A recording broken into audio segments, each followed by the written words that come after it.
Chiamaka got married to her longtime sweetheart, Ebuka.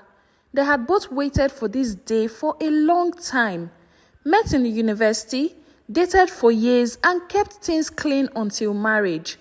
The wedding was loud. Cows were killed. Singers from the church choir came all the way.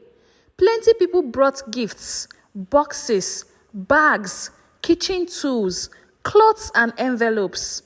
They packed most of the gifts and said, "We will open everything when we return from honeymoon." One small gift box caught Chiamaka's attention that day. It was neatly wrapped, but very light. She opened it out of curiosity and found just one broomstick, a single stick. She turned it left and right. No notes, no name, no card. Just one long broomstick inside an empty box. Is this a joke? Maybe someone is trying to play a prank, she told her husband.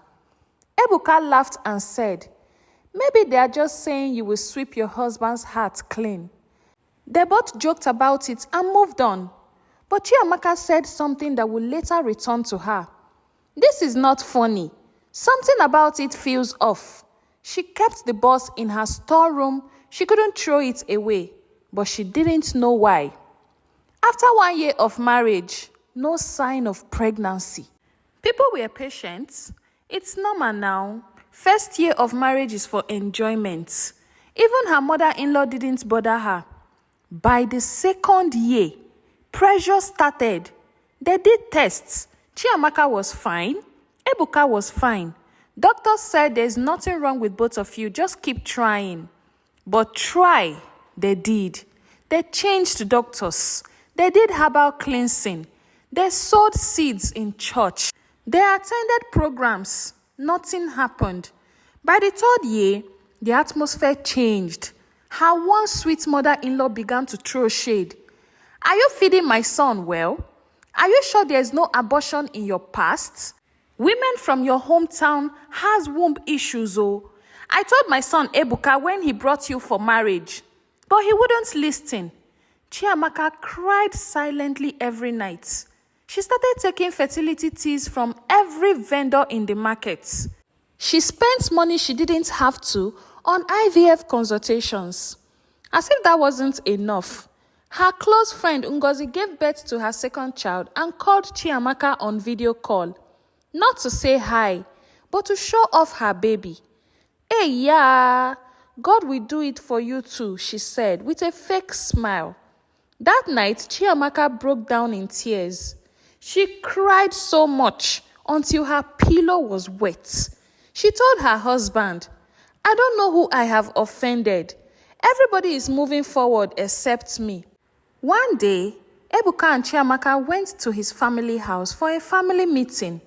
While serving food to her mother-in-law in the sitting room, the woman frowned and muttered loud enough for others to hear. "So you've added weight. Is it food you came to eat or children you came to bear?" Everyone went quiet. Chiamaka's hands started shaking as she held the tray of food. She forced a smile and said, "Mama, I'm trying my best." Her mother-in-law hissed, "Try harder, Chiamaka. Are you a log of wood? Or are you just enjoying my son for nothing?" Another day, after church service on a Sunday, in the car with her husband and mother-in-law, Mama Ebuka turned from the front seat and said without warning, "Ebuka, my son, you better open your eyes. This girl may never give you a child. You still have time to get a second wife." Chiamaka was shocked. Ebuka responded, "Mama, don't talk like that. God's time is the best." But Mama snapped, "God's time? You go wait till you are 50. I won't die without holding my grandchildren. And not just any grandchildren, the ones that carry my blood." Chiamaka cried silently the whole ride home. Another day in a salon, where Chiamaka went to make her hair, while waiting for her turn, one of the women in the salon whispered loudly to another, "That's the one they said has been married for years, oh. No child, oh. I hear she used to run things in school." The other woman giggled. All these slave queens of those days, they've used their womb for flexing. Now they want to be mothers. Chiamaka pretended not to hear, but her heart was broken. She didn't even finish her hair. She just left the salon quietly. The one that broke her heart the most was in church, during the women's fellowship, during a group announcement for Mother's Sunday. Chiamaka volunteered to help coordinate. One of the elder women stood up and said, "Let those who are real mothers handle it. This is not for everybody." Another woman added with fake politeness, Sister Chiamaka, maybe you can help with decoration outside, not the main planning." Everyone knew what they meant. She smiled and nodded, but when she got home, she wept into her pillow. Chiamaka greeted one of Ebuka's aunties and knelt down respectfully one day. The woman looked her over and said, "You are looking fresh, so nothing is wrong with you. Abi, is your womb made of stone? What's taking you so long to give this family a child?" Chiamaka opened her mouth to respond, but no words came out of her mouth. The sting of the insult pierced deeper than a knife. The next one that happened was the height of it. Chiamaka's friend Ngozi was having her third baby. So, Chiamaka was invited for the baby shower. As they were playing games and singing, someone called out, "Let us pray for our dear sister, Sister Chiamaka. Her own will come one day. Maybe next year, that is if she even sees it." Some women started whispering. Others started laughing. She's always attending other baby showers. When will people attend hers safe? Is it just to go for baby dedications, baby naming ceremonies, and baby showers and be eating people's rice up and down? Can't she get pregnant so we can also come and eat her own rice? Don't worry, just keep sowing seeds. Chiamaka felt like a charity case. She forced a laugh, but had to leave early. Her heart was broken. Even in the market, she will always go through different ridicule and mockery. Two women passed her and one whispered loudly, on purpose.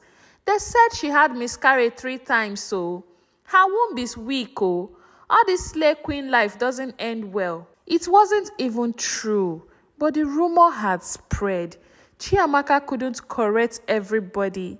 She walked faster, head down, and she cried and kept on praying to God to answer her prayers. One night, Chiamaka had a dream. She was standing at the altar with her husband, and a woman in all black came and dropped a small brown bus between them, then vanished. She woke up sweating. She ran to the store, opened the old wedding bus, and found that same broomstick. Something clicked in her spirit. She called her grandma the next morning and described the bus and broomstick. Her grandma paused and said, that is a spiritual token, a sign of division and dryness." Chiamaka didn't take chances. She and Ebuka started fasting. They prayed at midnight. Every evil gift is broken. They kept on praying. 3 months later, Chiamaka missed her period. For the first time in 5 years, she took the test positive. She later realized that the person who gifted her that box that contained a broomstick was her friend who had eyes for Ebuka. She gifted Chiamaka that box that was spiritually made to tie her womb. She said if she can't have Ebuka, Chiamaka won't have kids for Ebuka. But thank God, with prayers, Chiamaka succeeded and won the battle. They burnt the gift box with his broomstick, and everything went back to normal. 9 months later, Chiamaka gave birth to a bouncing baby boy.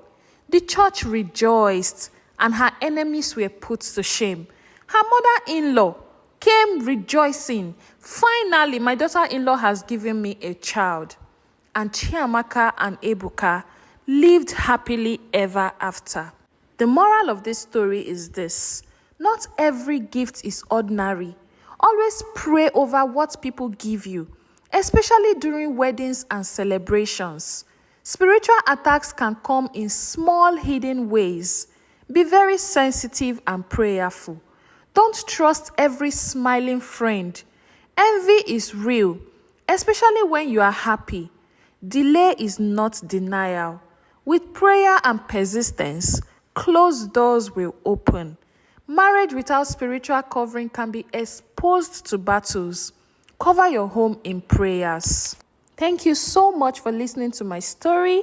My name is Onye of Onye Stories and Folktales. Please share this video. It may save a whole lot of family. Be very careful of the gifts you receive and learn how to pray over them before bringing them into your home or using them. I hope you enjoyed the story, and I hope you weren't just entertained, but you learned a thing or two. Please, if you haven't subscribed, kindly click on the subscribe button, turn on the notifications, so when I post more realistic stories like this, you'll be the first to get them. And trust me when I say I have loads and loads of beautiful, realistic stories with moral lessons on my channel. So kindly take a popcorn, relax, and watch my stories. Trust me, you'll always get something to learn from each of my stories. And if you're a returning subscriber, hey, thank you so much for always coming back. I sincerely appreciate your support. You know you're the real MVP, right? See you again in my next video. Bye-bye.